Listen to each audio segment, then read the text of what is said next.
The Accidental Entrepreneur is brought to you with the help of our sponsor, AWeber, the world's leading small business email marketing and automation service provider. Since 1998, AWeber has helped more than 1 million small businesses and entrepreneurs through its suite of web-based email marketing, automation tools, and education. AWeber, the best option when it comes to marketing your business. The podcast is also brought to you by the Alternative Board. Since 1989, the Alternative Board, or TAB, has been one of the leading peer advisory and business coaching organizations for independent business owners and CEOs across the world. By facilitating peer advisory boards, private one-on-one coaching, and strategic planning services, TAB helps business owners improve their businesses in ways that change their lives.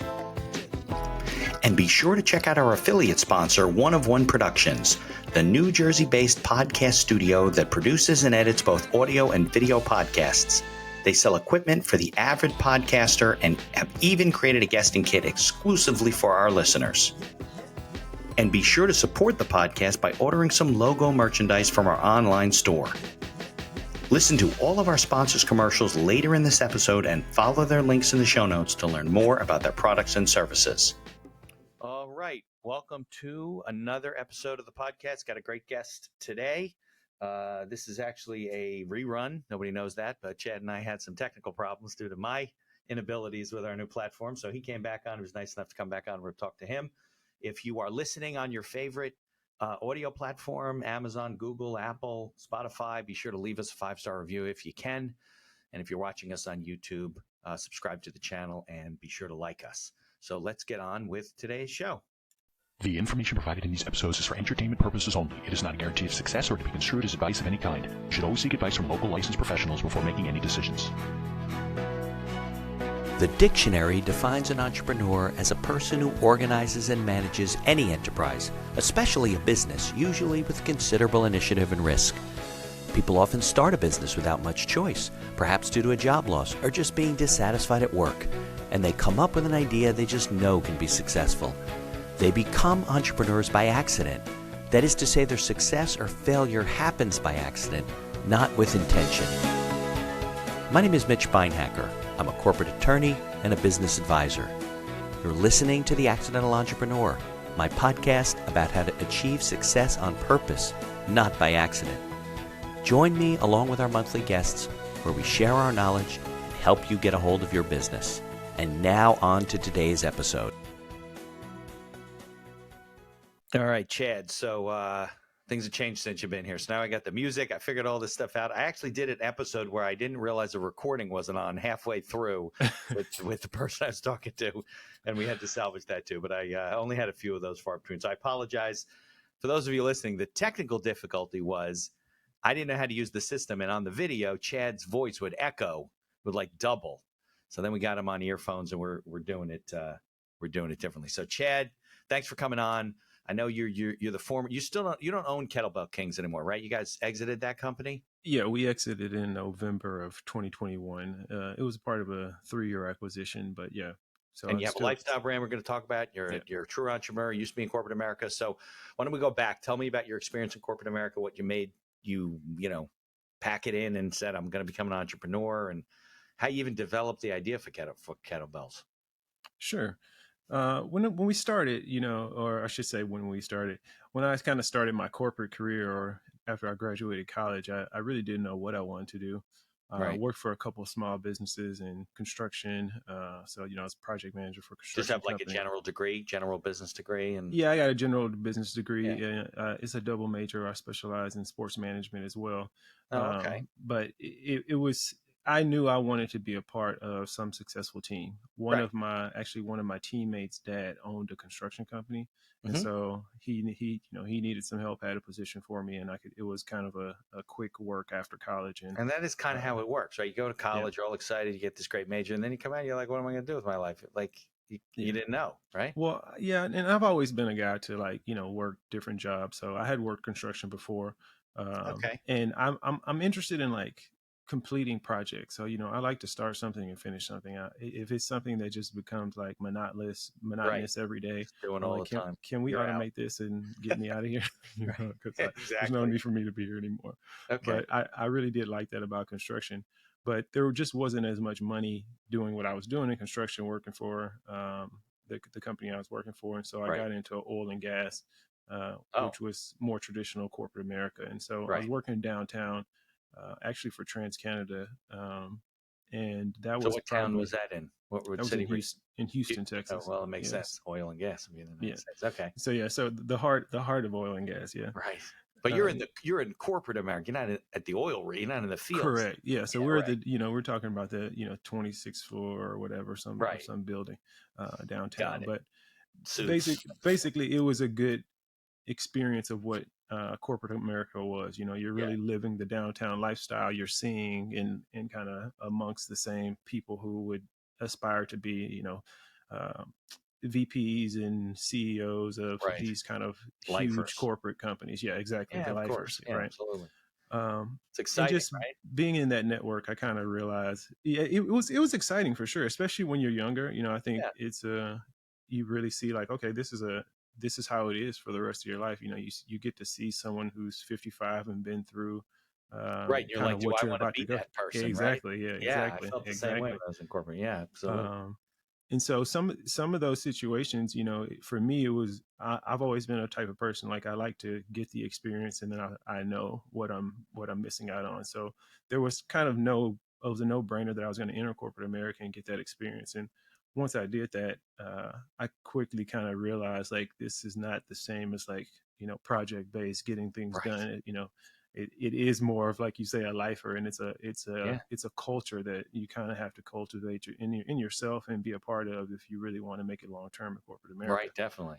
um, and that just it didn't fit necessarily my personality or my own Right. personal aspirations So at the how time. long was that? How long were you with them? I was with them about 3 years, Okay. yeah, before I realized I need to jump into my own thing. Right. And so in doing that, once I realized that, I started kind of reaching out to 4 to 5 friends and letting them know like, hey, I really want to start my own business. Like this is something that I'm serious about. I'm really going to do this. We Right. have to find the right kind of fit and product, yada So yada yada. was this still like, hey, do you want to partner with me, or do you have ideas, or what was? Yeah, the main goal I had initially was to find 3 friends that wanted to do it. So I had kind of pre-selected a number of people, and we had talked about things in the past about Yeah. what we might want to do. But Yeah. So you knew uh, they were I interested, knew but you some didn't want to people go it might be. alone and Yeah, start yeah, yeah, daunting, exactly. right? I knew some people might be interested. I went to Rice University. I have quite a few intelligent friends. I have some very competitive friends. I played sports, my entire life. So, Right. I had friends who were in professional sports settings and things like that as well. So I So really had like, that was the industry you were thinking about, like well, I sports. just had a Playing. network of people who Yeah. Okay. had either resources, Yeah. the knowledge, the It's like a aspirations to, natural market. yeah, to try to do something like that. Right. So my main goal was to get at least 3 of us together so that we could have an easy decision making process. And I really like moving things forward. I'm not big on kind of holding things up and letting people's personal egos get in the way. So I Well, wanted to that's have like exactly what this. corporate America is about. Exactly. Right. And I wanted to have this is a council. We vote and we move on. Right. you Get know we things done. we get things done. If we don't, Yeah. we're not going to all get our way. We don't have to like everything. Everyone is trying to move in the best interest of the business. Right. And if everybody trusts that and keeps that as the focus, we all get better at doing that as we go along. So when I found those 2 partners, we decided we're all going to put $10,000 into an account, and we're going to Okay. start figuring out what we want to do. Okay. So you weren't really the accidental entrepreneur. You were the purposeful entrepreneur. You said, here, let's put money into a bank account. Let's sit down and let's start brainstorming and, strategically working out ideas. We knew narrowly that we wanted to do something in e-commerce. Okay. So we knew we didn't really want to have a physical location. We wanted to build something that online. people could experience on and did not have to travel to a physical location to have. Okay. So we didn't know at the time if that was What year was this? This would be 2011, I guess, when we Okay. started So there thinking was some about it. foresight to that. Yeah. And then 2012 is when we launched it.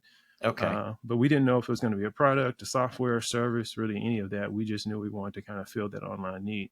Okay. And at the same time, I was also, exiting, let's say, competitive sports and entering into more of a working out for functional fitness and for kind of just to have a healthy lifestyle for for the rest of my Competitive life. sports was college, right? And then Competitive what sports did you was play in college, and college?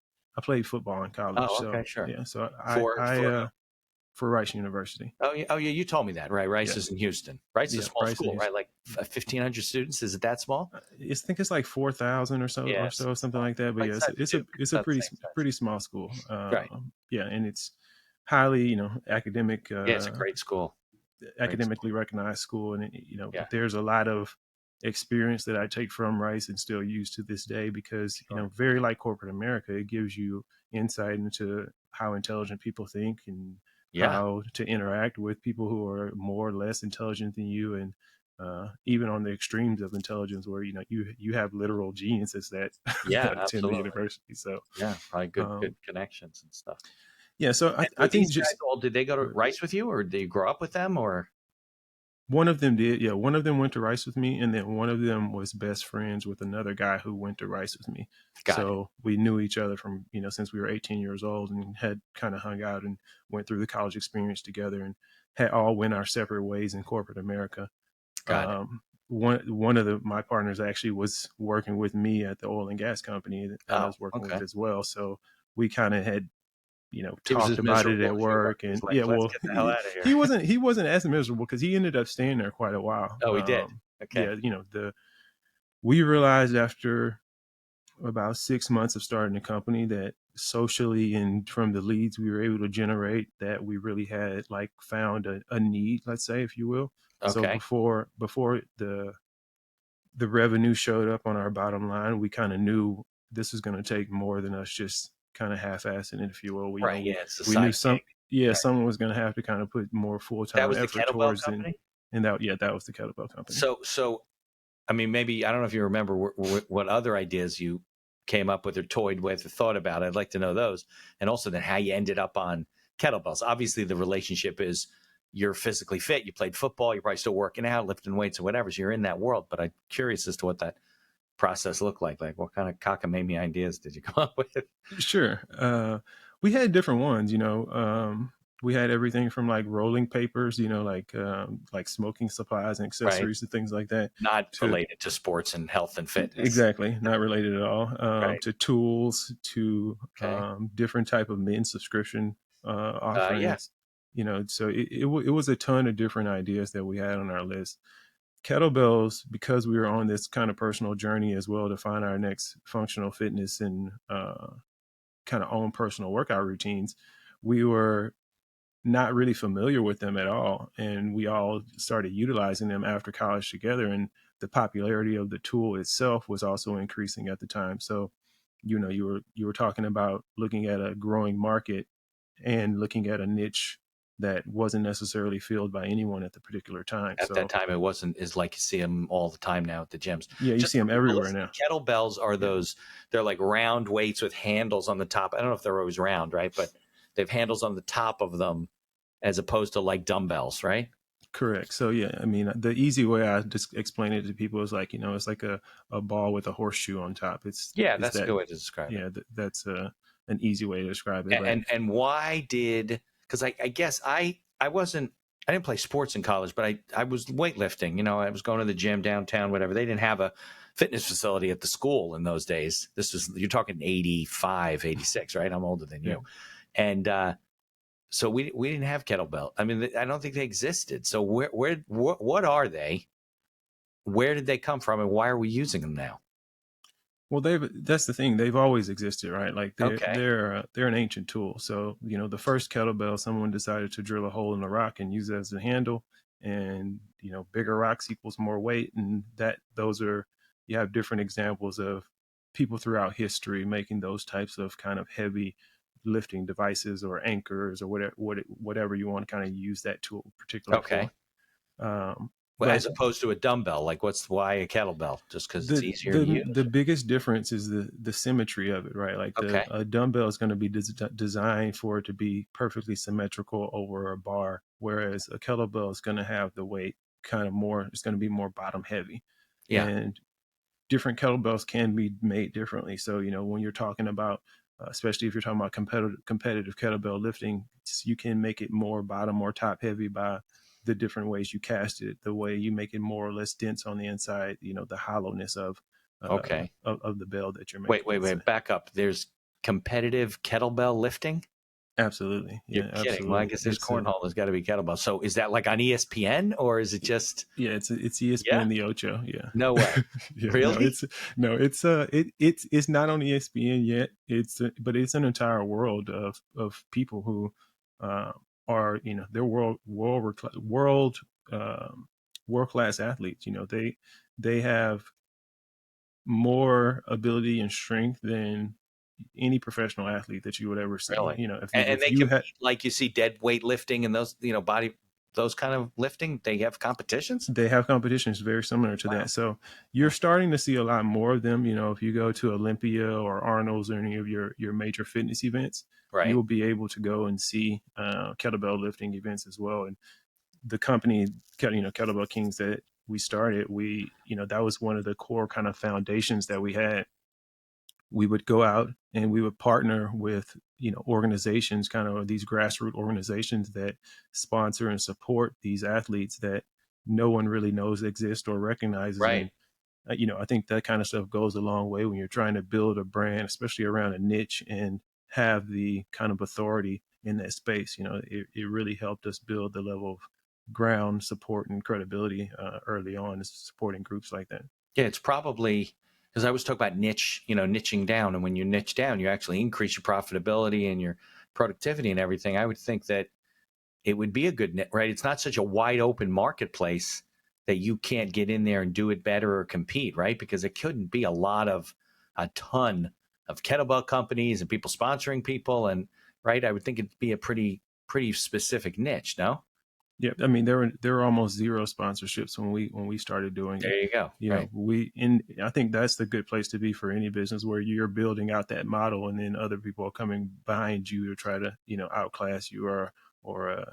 outbid you, if you will, in your sponsorships. Yeah, definitely. But when you build it from the beginning, it builds a lot of, not only just the brand loyalty, but a lot of personal loyalty and personal equity with those organizations that hadn't been previously supported. So Good point. if you're the first person to do someone right, who's been kind of waiting and hoping for these types of opportunities, it's really your position to lose versus you competing with the rest of the market for it. All right, so let's talk about the business model, right? Because I heard some of the things you were talking about, some of the subscription based. You said men's supplies or grooming or whatever. Those are good businesses, right? Because people use up what they have from you, and then they buy more every month, or they're on a monthly payment plan or whatever. I don't think they're buying kettlebells every month from you. So what's the business model, and how many kettlebells do I buy? One person, and who do you sell them? Do you sell? Is it more of a B2B sale where you're selling to gyms and facilities, or B2C, or what's the business model? Well, I mean that for that particular business, I think different businesses can have different models, obviously, but for that particular business, I think it is kind of on the extreme, if you will, of having a longer sales funnel and a longer strategy Okay. than most businesses. So you're not just going out and just spending $5 on a Facebook ad and someone's buying a kettlebell. It's more of a educational process and bringing people into a community. And then once you have a community, that community needs equipment, and when the community needs equipment, you can also offer top of the line equipment, and if they're associated with your brand, it's going to become a no-brainer purchase for them. But is it more of a B2C purchase than a B2B purchase? Most of it is B2C. Okay. Yeah, most of it is B2C, but there's a lot of B2B as well, because you have such large gym chains and you have such Right. such a big focus around the world. Let's say it's a growing market in general. Fitness is as a whole, but then home fitness is even it's even grown significantly more, even pre-COVID, and then COVID just completely just put it out on of control. steroids. Everybody's like, I got to be able to work out at home. How am I going to do this? And right? it hasn't even slowed down. So Hasn't even Peloton if or even if you mirror think things. the whole market right now is not favorable, the fitness market is still booming, and it's still well above where it should even be post-COVID. Yeah, well, I So think people's health is important to them, and I think like the clients that I have that have gyms and stuff, and CrossFit and all that. I mean, they jumped and said, "How do we get these people online like right away?"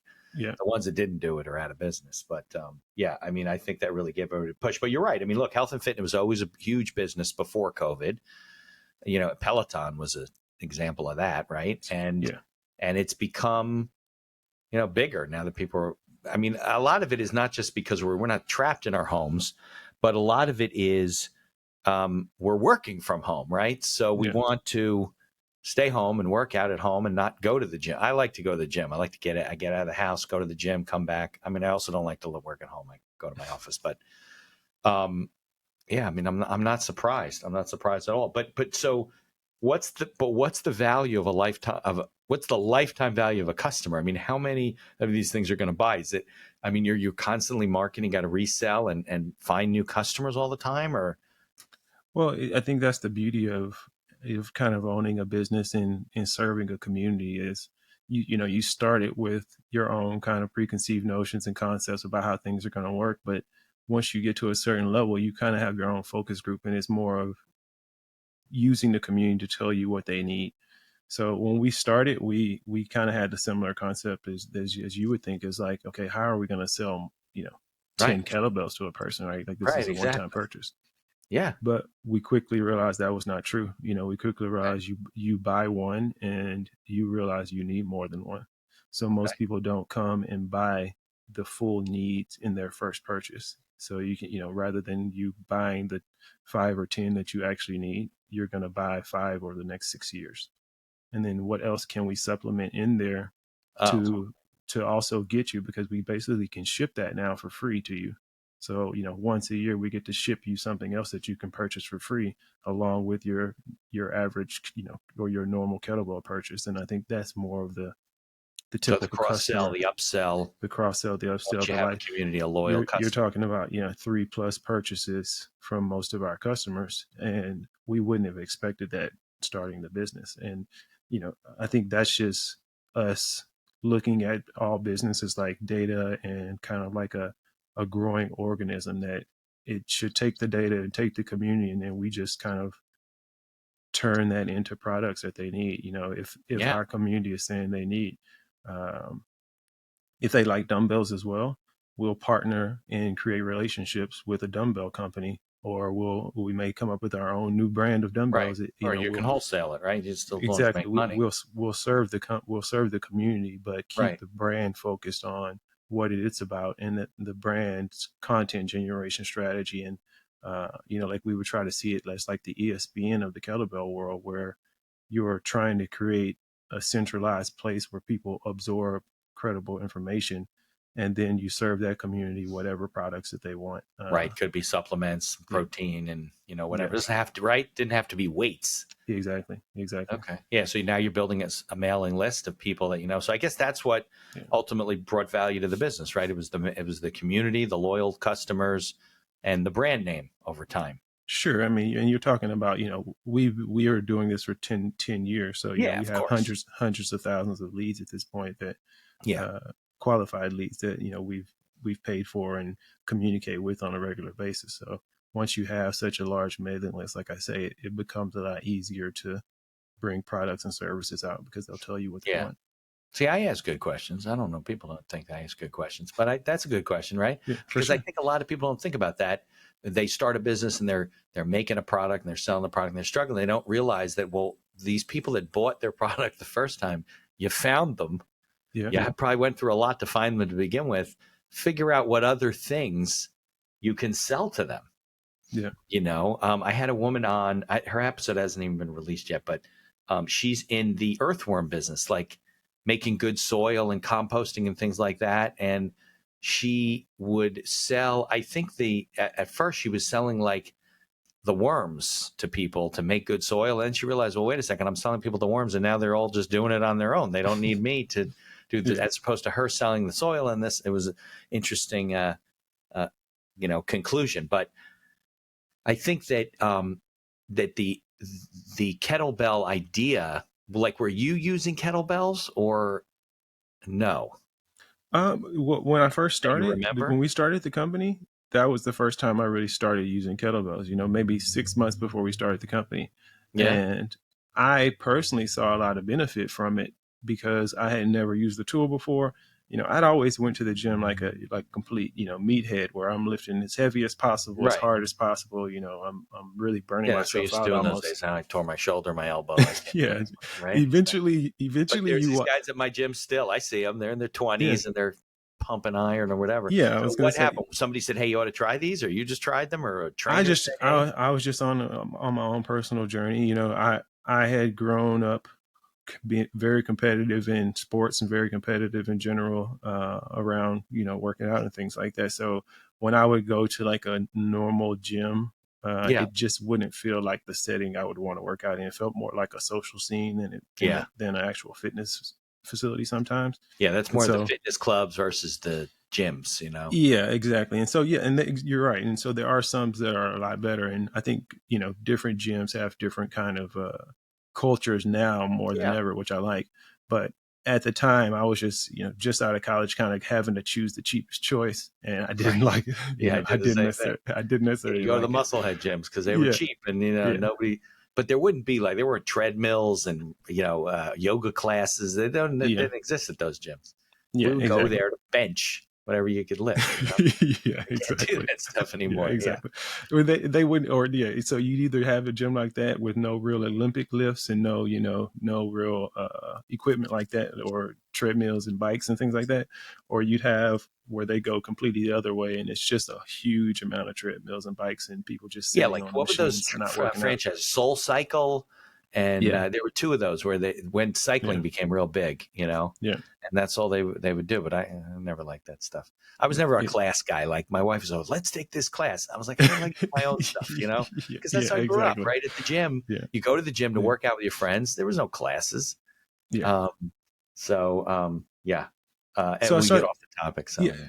Yeah, no. So basically, I started working out at home a lot, and I started looking into more, home fitness and what tools people are using at home. And once I started working out with kettlebell, it was more interesting because it was off balanced and it wasn't something I'd used before. Uh But huh. then, I mean, I actually started seeing faster results, and I was like, wait a minute, like I should have been Right. at the very least supplementing this into some of my Right. workouts. Because you're Like probably there, now using your muscles differently than you were. Your oh, muscles have gotten I used to saw doing certain that. muscles that Yeah, I'd of never course. seen be as bigger or more defined or stronger in whatever functionality that I may have been struggling with before. And it's because Right. more of the dynamic motions of using it the same way you will get, a little more explosion, if you will, out of like Olympic lifts versus your static lifts. Got it. You're generating that dynamic and momentum power Yeah. versus just your static strength, basically. And that was at the beginning of the whole, how are we going to work out at home? What are you going to do? I mean, Yeah. you grew up, they Yeah. were like, I know you had those things you'd squeeze, whatever those were. There was Yeah. nothing at home. Weights around Yeah. your ankles when you go running. Yeah. There was Yeah. nothing like that. So let me Yeah. ask you a question on the business side, getting away from the because I could talk about the gym stuff all the time. Sure. Did you guys have going in the plan and the strategic plan to ultimately exit this business? I mean, like, were you saying, listen, we're going to grow this thing and then we're going to buy and we're going to, 7 to 10 years, we're going to sell out and go into another business? Or you really didn't know that at that point? Not at all. Yeah, No? not at all. I mean, we knew. I mean, this is kind of the same way I look at everything. Is I know I want to compete on the highest level. So whoever's out there doing it, I want to You compete want to on do it that better. level. Yeah, I Right. want to do it equal to better. I want to be in the ballpark of what people when they think about whatever industry I'm in. I want to Yeah. set that example. I want to be one of the So leaders. you didn't plan So on. we didn't know what that was going to look like. Okay. We knew we needed to get, we had, milestones. We wanted to get to 1 million in revenue and then maybe 5 million in revenue. Yeah. But the goals were to get it to a point where we could either give ourselves, kind of a stable income without having to work as hard for it, or sell it to someone and try to make some life changing money that way. Once we started really looking for extreme amount of inventory financing and different things like that, the amount of money that we needed to grow the company was really close to the same kind of amount that someone maybe would purchase it for, if you will. If you're talking about taking your company from American having enough inventory to do 3 more countries, that you're talking that's in the millions of inventory alone. Right. So partnering with a larger company or figuring out some type of acquisition or agreement that will give us an upside on the expansion as well as some type of down payment was what we ended up doing basically. And how'd you find these people? You just kind of ran into them from looking to grow? Well, through our inventory financing search, we started talking with people, and then small, I shouldn't say small, investment groups, capital investment firms started reaching like out private to equity us. type of groups. Offering different relationships, and then quite a few people started, seeing the value in the social and kind of the content generation strategy, if you will, that we had built. So, our content generation is pretty priceless for that brand. It literally is an audience. Our competitors have to hashtag Kettlebell Kings in order to get in front of a large audience if they're trying to sell kettlebells.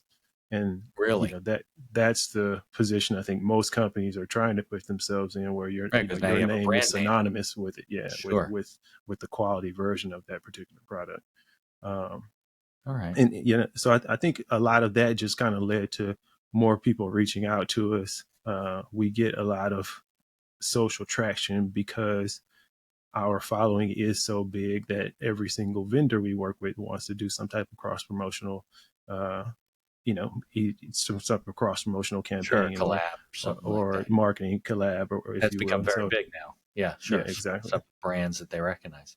And so, the bigger your brand, the more you get to take advantage of those types of things. Yeah, absolutely. All right. So, so we're at the point where you exited the business. We'll talk about this. Let's take a brief commercial break because these people pay me money, so I got to put their name on there because they support the podcast. And then we'll come back and we can talk about, the whole process of exiting and selling and what you got to do and the, selling your soul to the devil type of thing, and then how you started and what's going on with the new company. Does that make sense? Yep. All right. All right. So let me pull up the commercials here. Here's a word from our sponsors. Looking to market and grow your business? Or perhaps you're just getting started and want to hit the ground running? AWeber is the best choice for online email marketing and automation of your business. From maintaining a subscriber list to drip campaigns and landing pages, AWeber gives you tools and integrations that make marketing easy and fun. As our partner and sponsor, we use all their tools to promote the podcast and market our law firm. AWeber, the best alternative for online marketing. For over 30 years, the Alternative Board, or TAB, has built a thriving community of forward-thinking CEOs and business owners who want to radically improve their companies. Through unique combinations of one-on-one business coaching, participation in monthly TAB board meetings with other non-competing owners, a suite of strategic tools, and customized strategic planning workshops, TAB membership can deliver greater strength to your business and a better work-life balance for you and your family.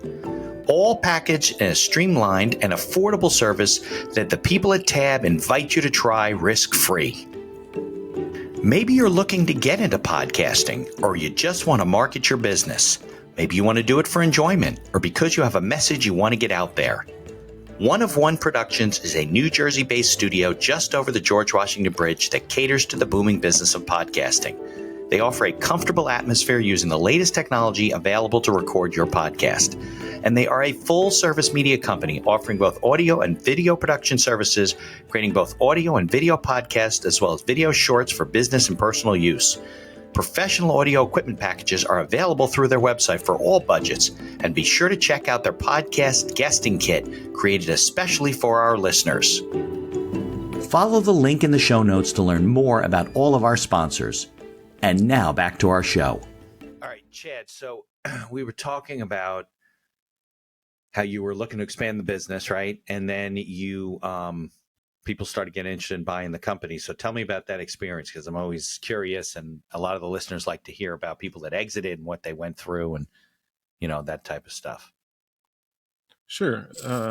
When we first started looking to look for, let's say, $1 million+ in financing for the company, a lot of it led to conversations about equity or potential equity, and what types of kind of arrangements, I guess, in terms of the profit sharing, or basically the profit around that equity getting paid back.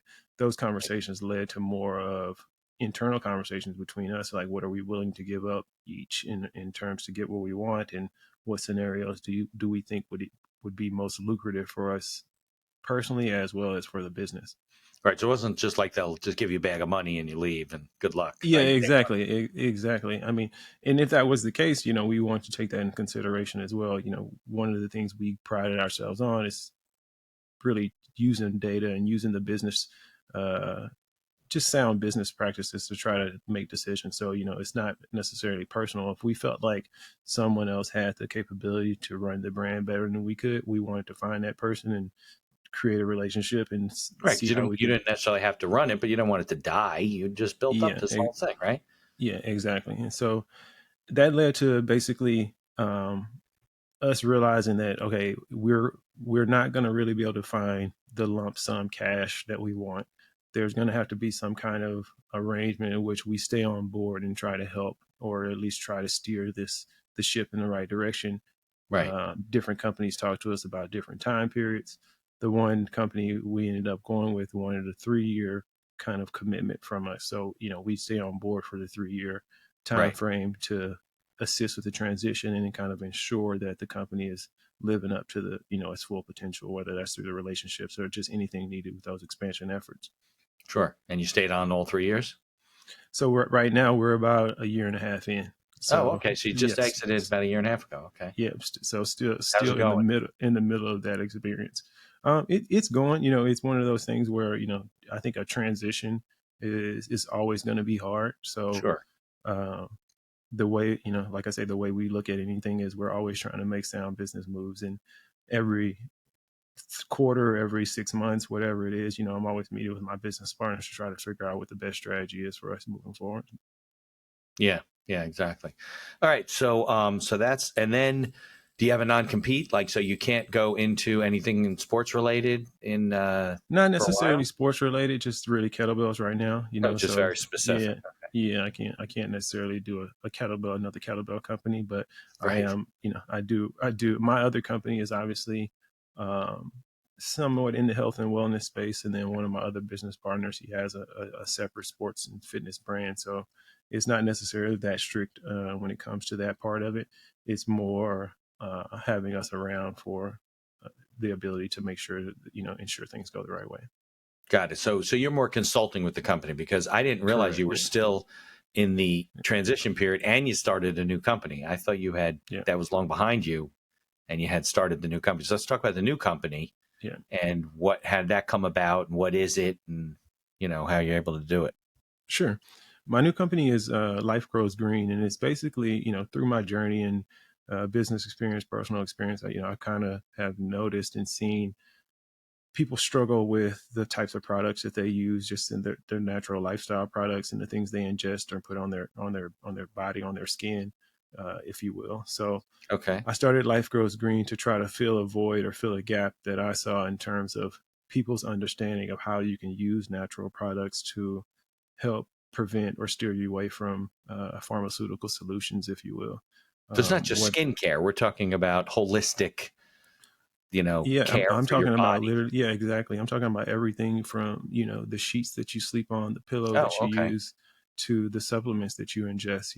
I'm literally talking about everything that you can think that can be a natural product.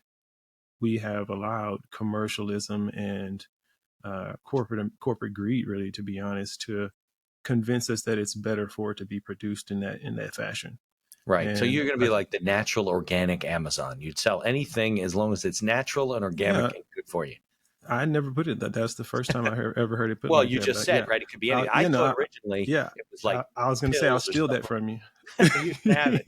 You can have it. Well, but I thought it was originally like, skincare and health and so forth. So it could be something topical or something you ingest. But you're saying no. If it's your bed sheets, we don't want you to have a rash from your bed sheets and put all these chemicals on it. We want it to be natural cotton, or I don't know, whatever they make bed sheets out of. Right? Exactly. And Amazon, that would be very ambitious goal. So yeah, I don't know. I don't know if I'm starting there, but I think that would be the idea. And the way I like to that's try what to you're building is like a holistic natural marketplace. Correct. Yeah, that is Okay. correct. And Okay. the way I like to try to build any of the brands is I'm trying to build a community first, and really not, I don't think that I'm like the messiah, and I have all the answers and try to tell people how they should do things.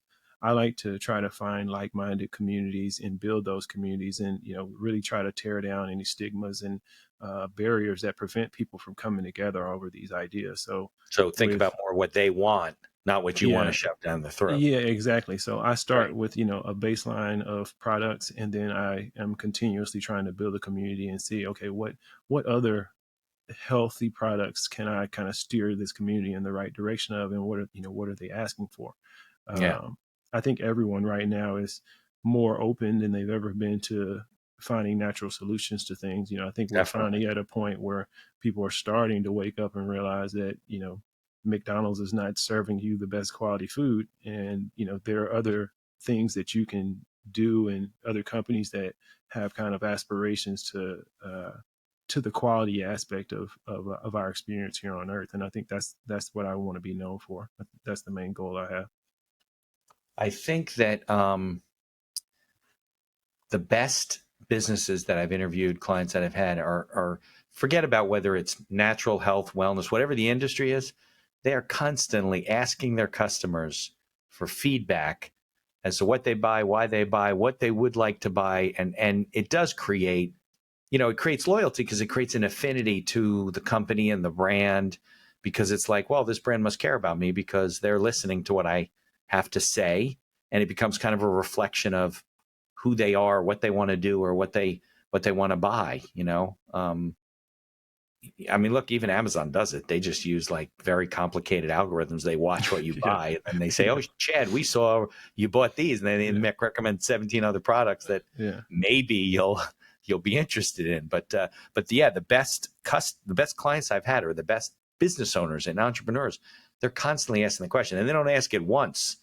They're asking it all the time for feedback about, and it makes you right. It does create a community. It creates people to participate, in your business, which creates yeah. brand opportunities and cross-selling opportunities and collaboration opportunities and promotional opportunities, all that kind of stuff. I think people miss that, don't you think? I 100%. I tell Yeah. every social media manager I have, I tell them that a troll is just a rabid follower. That's all they really are. So Right. you can turn people's energy into something positive. People, they want to express things and they want to be a part of things. Especially when you see people online, I think Right. if the internet has taught us anything, it's that people are looking for connection. They're looking to communicate with people. They're looking for people to listen to their ideas, to look at their Yep. pictures, to look at their thoughts and videos. And Yep. when you can create a centralized place that focuses on a concept, especially a positive concept, I think it's really easy to build a community, as long as you just keep fostering with some type of value and reason for people to come back there. And it's obviously easier said than done, but that's what I did with Kettlebell Kings in the fitness space. I use that as a centerpiece for a health and wellness community. And now I'm trying to use kind of the concept of natural lifestyle, natural products, plant-based products, Right. It's the same breaking the formula. It's stigma. just in a different, Yeah, yeah. and I'm trying to create a community around And that. Chad, I don't know if that's a fair statement to say that it's not easier said than done. That is true that it's not easier said than done. But if you apply yourself, I mean, you just said before that you guys became very good at content creation, right? Putting out Yeah, content that resonated with with your community, and that became very valuable to.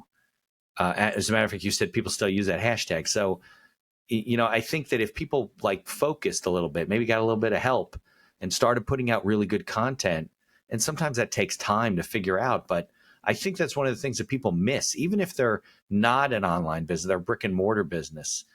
Putting out content and becoming, what's the word, like relevant and an authority even in your little industry, whatever that industry happens to be. I think that that's such a key to success. I mean, look what it did for you and your partners. You didn't get into this thing and say, look, let's build a business. In the 7 to 10 years, we're going to exit the business and we're going to look for a 3x multiple and all that kind of stuff. People do yeah, that, but you kind of went on this journey like, let's just build a really good company. Find a product that we can resonate with, become good at it and all that. And it kind of took care of itself. It doesn't happen by accident. It's not magic. But if you do what you did, right? And now you're doing it again. And I'm sure you were going to be successful because you got the formula. And as long as you follow the formula, you know, you and I might be talking 3 years from now, you'd be like, yeah, the company didn't make it. You know why? Because I didn't stick with what I knew was I was supposed to do. And I went off the rails.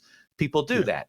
But that's what I think. I think people miss the value of becoming a thought leader. They're afraid to do. I don't know what it is. I'm talking Yeah, I mean, too I much. think You should be talking. no, not at all. I think you know, for me, it comes easier than I think it comes to most people because of my athletic Okay. background. Yeah.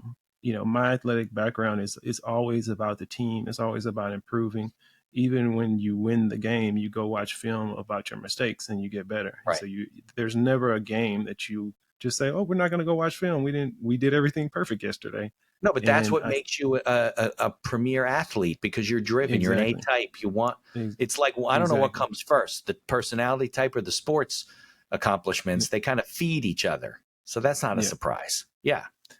And then with business, I try to, you know, create that culturally inside of, like, you know, if you're using the kettlebell as an example, you know, how can we get better at serving the community? How can we make a better product? Everyone has their own measurement of success inside of that. And so every day is just a rinse and repeat of, let's do our best. Let's try to serve the community the best way we can, and then see what we did wrong, see what they think of how we've been serving them, and try to do it better. And once you start creating those feedback loops of positivity where, you know, when you do something, the community is going to respond in this way, it's like you have your finger on the pulse and everything becomes super easy. Of You course. know how many sales you're going to make before you send the email, before you even Yeah, send, because you know, any you already know post. what's happening, right? Yeah, I you're in think the tune. sports mentality definitely helps. You know, there's a lot of people that they go into work every day, they go into their company every day, and they're just putting out fires. Yeah, And you know, but you know, you're very like a lot of athletes, especially at the college level, because I mean the pros is different, right? But college is a whole nother level from growing up and playing in the streets and playing even high school ball, right? yeah, It's very intense, and it's a big part. It probably was a bigger part of your schooling than your schooling was. That seems to be when you play, right, at college level. They like squeeze in the school, and you got to be doing whatever sport you're in yeah, at 7 days a week, right? yeah. I Yeah, like that's that. yeah. Squeeze in the school. I So like that.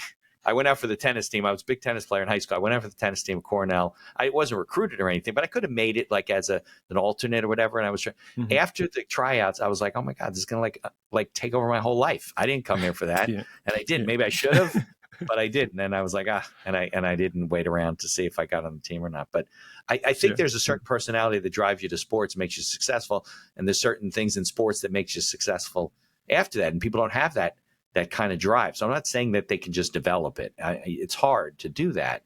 But if you can stay focused on what your daily goals are, right? Your daily activities that you need to be doing, which you just mentioned, right? Coming in and saying, listen, I know these are the things I want to do to make today successful. Write them down, pin them on your forehead. I don't know whatever it is, but people just get distracted. I mean, they walk into their work and everything's a fire drill the whole day. Then the day yeah. finishes and they did nothing. And the weeks go by, and the months go by, and the years go by, and they're just wandering around, and there becomes a lifestyle business. There's no measure of productivity or anything like that. I'm sure you guys must have measured that all the time, right? Yeah, I mean, 100%. And that's one of the things that I'm also a big proponent of is just using digital tools to their full potential. I mean, we live in a data age. You know, there's no excuse for you not kind of recording the journey, recording. I It's look at it like laziness. film. You know, like Right. it's literally like film. So if I don't have a digital trace of what I did yesterday, 3 days ago, 3 weeks ago, I'm not going to be able to go watch film and improve on it. And so Yeah, no everything I game set film. up You is can't be ready for next week. Right. yeah, Absolutely. exactly. So everything Yeah. I set up is some type of trackings that at some point, even if it's once a year, we're trying to improve on pretty much any data point that we can correlate to another and improve upon. Got it. So the business plan with the new company is basically, correct me if I'm wrong, right? Is to grow a following, grow a community, kind of do the same thing you did with the kettlebells to build product offerings that they want, grow a community, get followers, and then supplement it from there as you go, right? Find collaboration, things like that, and eventually grow it to the point where you have sales and you got a following, you got a community, maybe subscription based if you can figure that part out. And then I guess Sure. I exit mean, again, right? Yeah, exactly. And I think, we already have some of the things on your, on that list checked off already. And so I think, ultimately it would be to get to a point where we could see ourselves as like an Amazon type marketplace. I think that's the ultimate vision.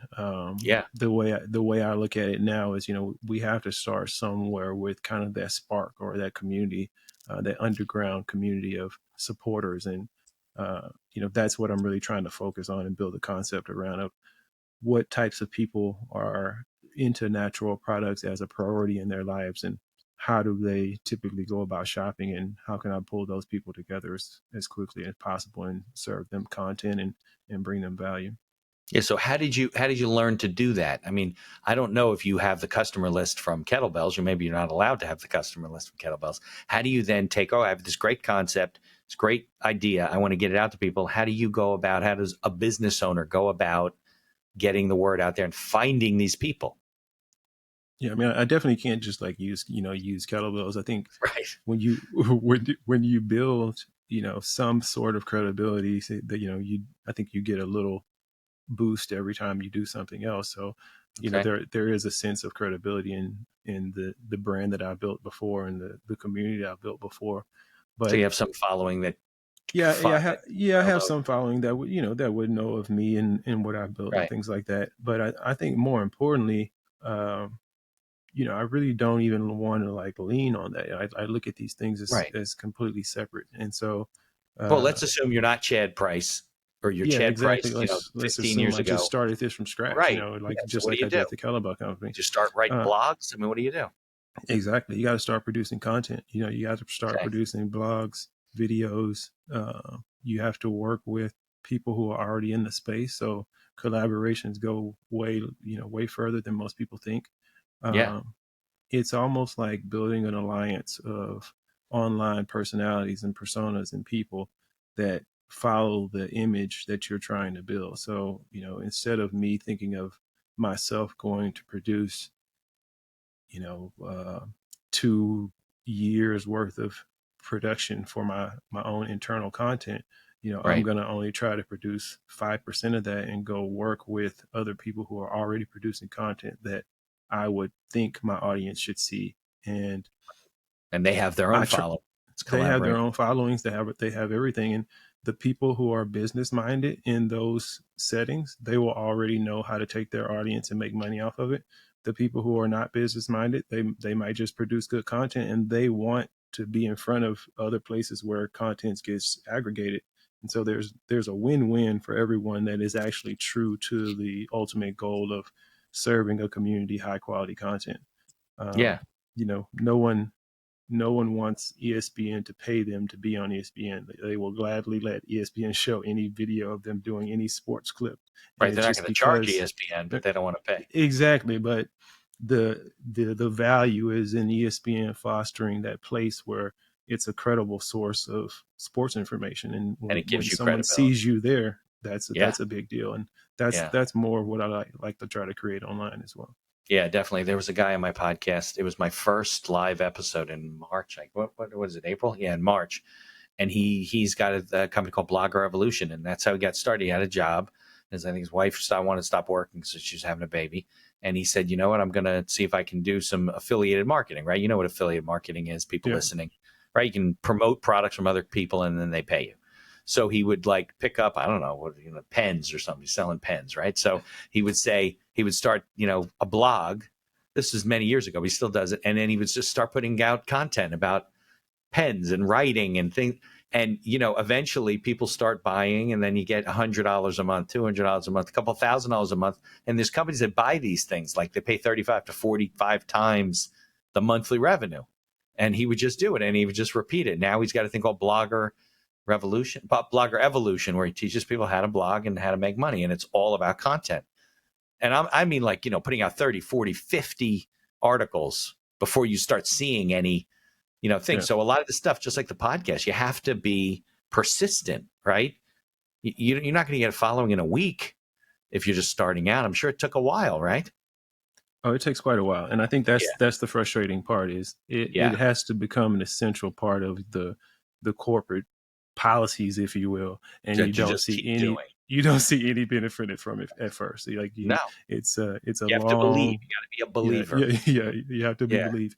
And No, I think the good thing though is you do get some kind of, let's say, some pats on the back, if you will, if you're really setting up the data and watching your engagement. And I think that's one of the things that I've always big on is, even if it's just 5 followers the first time, if the next time's 7, the next time's 14, as long as we're going in the right direction, right? And it builds up steam. Yeah, you build up steam. And so I think there's a lot to getting out there, creating a content schedule, doing it for a month or 2, and sitting down with an expert and analyzing what you're doing right, what you're doing wrong, what you do better. But don't do it in a week. Don't put one thing on LinkedIn and say, oh, I once posted something on LinkedIn. I didn't get anything. You definitely should look at it in the month or even quarterly perspective. Right. I think monthly is fair, but if you're talking about sales, you probably should move to quarterly. If move you're farther out. Yeah. It took me a long time before people even recognized me of the podcast. Now I go places here locally, people recognize me, and I get business from the podcast. But I didn't for the first year. And a buddy of mine, he's got a podcast called the E-Tribe, I think. Esar, and I was on his podcast where we did a dual episode, and he said it's not magic, but it seems like it's magic. You just keep putting out content, good content, not bad content, but good content on a regular basis, and don't ever say that piece didn't work. Like, you don't know, because that piece could lead to this, and somebody else reads it here, and once it's all out there, it keeps working, because it's in, stuff never goes away in the internet. Like you said, hashtag Kettlebell Kings is still being used and out there and so forth. So you create this groundswell. Well, I appreciate the time you came on again because I think it's a great story, and you're achieving a lot of stuff, and the whole story is interesting. And you shared a lot of good things for people that are listening to hopefully reduce the mistakes that a lot of people make when they're in business to figure things out. So I can't thank you enough. Let's definitely stay in touch. I want to hear what's going on with the new company. Check back in maybe in a year or so. And I appreciate it again. Have a great weekend. Thank you for having me. It was nice to be on again. All right. I'll run the closing credits. Let me see if I can get this. Thank you for listening to this episode of The Accidental Entrepreneur. Opening and closing music written and performed by Howie Moskovich and made to order music. For information about Howie and his music services, please follow the link in our show notes. If you like the podcast, please tell others about us. You can find us on Apple Podcasts, on Amazon Music, Spotify, Google Podcasts, and most of the other podcast directories. If you like what you hear, please leave us a 5-star review, and feel free to share our episodes on social media. If you have any questions or comments, ideas for the show, or you'd even like to appear as a guest, reach out to us by email at info@beinackerlaw.com. The Accidental Entrepreneur is hosted by Mitch Beinacker and produced by Beinacker Law. If you'd like to learn more about our business and legal services, you can find us on social media or visit our website at beinackerlaw.com. Thanks for listening, and be sure to subscribe to our feed to be notified of all future episodes.